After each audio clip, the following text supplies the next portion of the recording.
In the winter of 2003, a man named David Tran was rebuilding his life. He had spent his reckless youth in gangs, served time in prison, and returned home to find his parents old and frail. Determined to change, he bought a small truck with their savings and began hauling goods across the long highways of the South. The nights were lonely, but the road gave him purpose. Little did he know, one night would leave him forever haunted. That night, David drove along Highway 14, the Ho Chi Minh route, a stretch infamous among truckers. The road cut through endless rows of rubber trees, the darkness pressing like a shroud. Around midnight, his engine sputtered and died. He coasted to the roadside, swallowed by silence. No headlights, no villages, just black forest. Cursing under his breath, David climbed out and checked the engine. Everything looked normal, yet the truck refused to start. He waved at a few passing vehicles, but none stopped. He knew why. Who would trust a stranger at midnight on an empty road? Sighing, he climbed back into the cab, deciding to wait until dawn. As he leaned back, trying to sleep, a sound jolted him awake. 3 sharp knocks on his window. David froze. Slowly, he lowered the glass. Outside stood a woman carrying a small child. Their faces were pale, eyes wide and unblinking. The boy clutched her dress, trembling.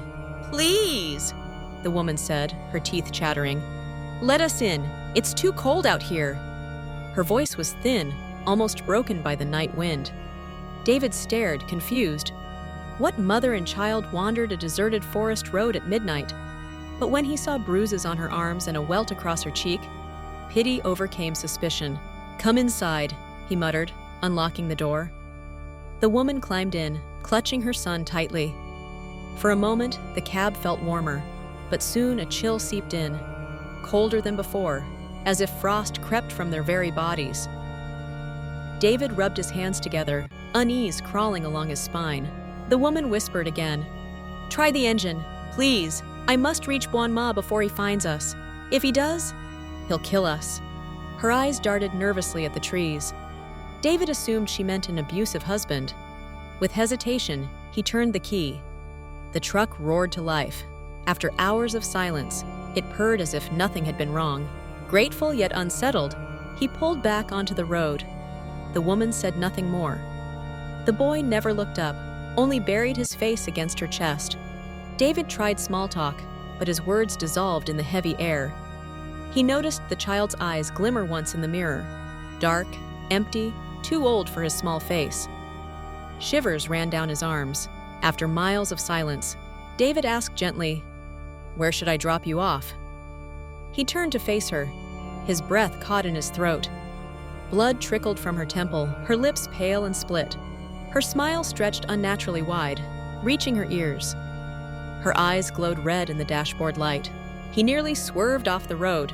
Slamming the brakes, he steadied the wheel, heart hammering. When he dared look again, the seat beside him was empty. The mother and child had vanished. Only the faint smell of iron and the echo of her words lingered. "Please, let us in."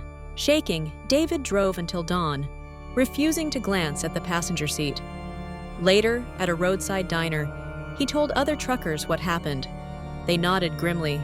One explained, "Years ago, a drunk husband chased his wife and son into this very road.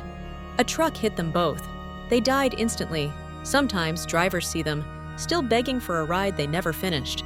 David never forgot that night. Though he lived many years and drove countless miles, he never again took that route after dark. This is not legend, but a true account, told by a man who swore he looked into the eyes of the dead. At True Paranormal Stories from Vietnam, we bring you terrifying true stories from across the world. Subscribe now, because the next knock on your window may not come from the living.